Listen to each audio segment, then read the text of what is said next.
आज हम लोग पढ़ेंगे हिंदी व्याकरण, हिंदी ग्रामर, ठीक है। इसमें हम लोग पढ़ेंगे भाषा। ये आपका दूसरा दिन है, दूसरा क्लास है। हमने पिछले क्लास में भाषा के दो रूपों को देखा था, ठीक है। साथ में हम ये भी बताए थे कि तीसरा भी होता है जिसको हम लोग बोलते हैं सांकेतिक भाषा, ठीक है। तो आज हम लोग पढ़ेंगे सांकेतिक भाषा के बारे में। कहता है जब हम संकेत अथवा इशारे के माध्यम से अपने मन के भाव को प्रकट करने का प्रयास करते हैं उसे हम लोग सांकेतिक भाषा कहते हैं। हमने दो भाषाओं के बारे में पढ़ा था, एक था मौखिक और दूसरा था लिखित, ठीक है। इस दोनों भाषाओं के बारे में हमने पिछले क्लास में पढ़ चुके थे, ठीक है। तो इसके बारे में था मौखिक भाषा, जब हम अपने मन के विचार को किसी दूसरे के सामने, ठीक है, बोल करके प्रकट करते हैं उसे हम लोग मौखिक भाषा कहते हैं। लिखित था जब हम अपने मन के विचार को, ठीक है, किसी के दूसरे के सामने में लिख कर प्रकट करते हैं उसे हम लोग लिखित भाषा कहते हैं, ठीक है। तो अगला है सांकेतिक भाषा। तो इसमें है कि जब हम संकेत अथवा इशारे से जब अपने मन के विचार को किसी दूसरे के सामने प्रकट करते हैं उसे हम लोग सांकेतिक भाषा कहते हैं। जैसा कि आप लोग जानते होंगे कि जो गूंगा आदमी होता है, जो बोल नहीं पाता है, वो अपने मन के विचार को इशारे में समझाता है, ठीक है। और वैसे हम लोग भी इसका यूज़ करते हैं जब कोई व्यक्ति काफ़ी दूर में हो, ठीक है, तो उसको हम लोग दूर से हाथ से इशारा करके बोलते हैं हाय, हेलो, ठीक है। तो इस वहाँ पे हम लोग सांकेतिक भाषा का यूज़ करते हैं, यानी कि संकेत के द्वारा डिनोट करते हैं, ठीक है। चलिए उसके बाद है हमारी राष्ट्रभाषा हिंदी है। इसको आप लोग अच्छी तरह से जानते होंगे कि हमारी राष्ट्रभाषा जो है वो क्या है, हिंदी है।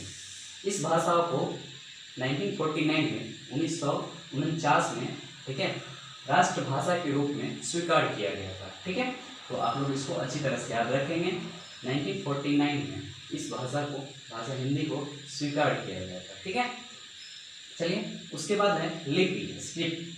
कहता है किसी भाषा के निर्धारित चिन्हों को लिखने की विधि या ढंग को लिपि कहते हैं, ठीक है। कोई भी भाषा हम लोग लिखते हैं, ठीक है, तो उसको हम लोग चिन्ह के साथ लिखेंगे, और चिन्ह के साथ लिखेंगे तो उसका जो ढंग होगा, जो लिखने का जो तरीका होगा उसे हम लोग क्या कहेंगे, स्क्रिप्ट कहेंगे, यानी कि लिपि कहेंगे। जैसे हिंदी भाषा को हम लोग किस स्क्रिप्ट में लिखते हैं, देवनागरी लिपि में लिखते हैं। जैसे ये सारा जो लिखा हुआ है वो क्या है, हिंदी भाषा है, तो ये इसको क्या बोलेंगे, कौन सा स्क्रिप्ट बोलेंगे हम लोग, यानी कि ये हो गया देवनागरी स्क्रिप्ट हो गया, देवनागरी भाषा लिपि हो गया, ठीक है। और जैसे अंग्रेजी कुछ भी हम लोग लिखते हैं, जैसे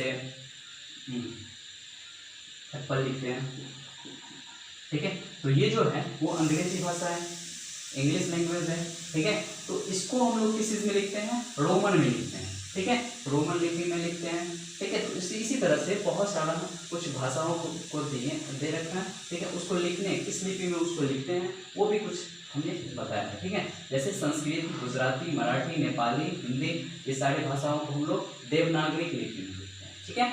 आप लोग इसको अच्छी तरह से याद रखेंगे कि संस्कृत, गुजराती, मराठी, नेपाली, इस सारे लैंग्वेज को, ठीक है, सारे भाषा को हम लोग देवनागरी लिपि में लिखते हैं, ठीक है।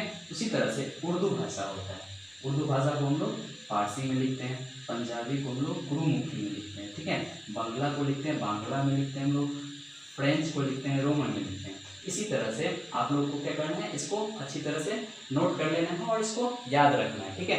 अब हम इसमें कुछ बताएंगे, जैसे कि सांकेतिक भाषा हमने पढ़ा था, लिखित भाषा पढ़ा था, मौखिक भाषा पढ़ा था, ठीक है। तो हमारे देश में बहुत सारी भाषाएं बोली जाती है, आप लोग जानते होंगे, ठीक है।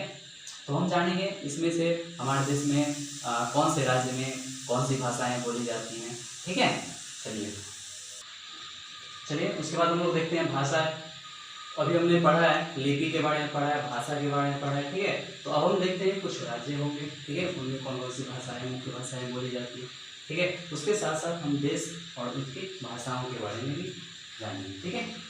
तो चलिए भारत के कुछ राज्य हैं, ठीक है, और उनकी जो मुख्य भाषाएं हैं वो हम पढ़ेंगे, ठीक है। जैसे कि कर्नाटक में कौन सी भाषाएं बोली जाती हैं, कन्नड़ भाषाएं बोली जाती है, ठीक है।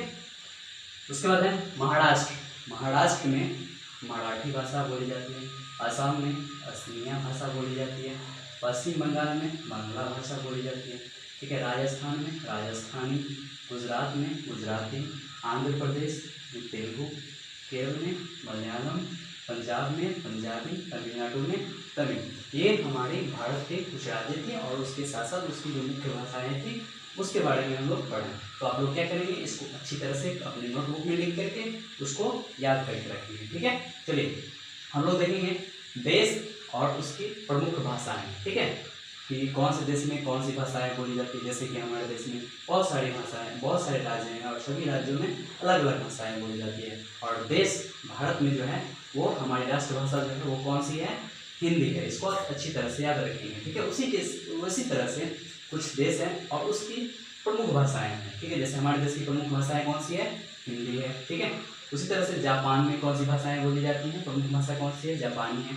रूस, रूसी, Italy, Italian, Spain, Spanish, England, अंग्रेजी, चीन, चीनी, फ्रांस, फ्रेंच, ईरान, फारसी, पाकिस्तान, उर्दू, नेपाल, नेपाली, ठीक है। तो इस तरह से हम लोग क्या करते हैं, अलग अलग देशों में भी और अलग अलग राज्यों में भी क्या होती है, अलग अलग भाषाएं बोली जाती है, ठीक है।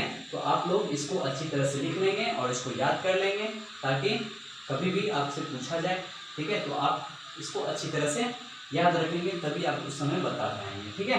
चलिए मिलते हैं हम फिर अगले क्लास में, ओके।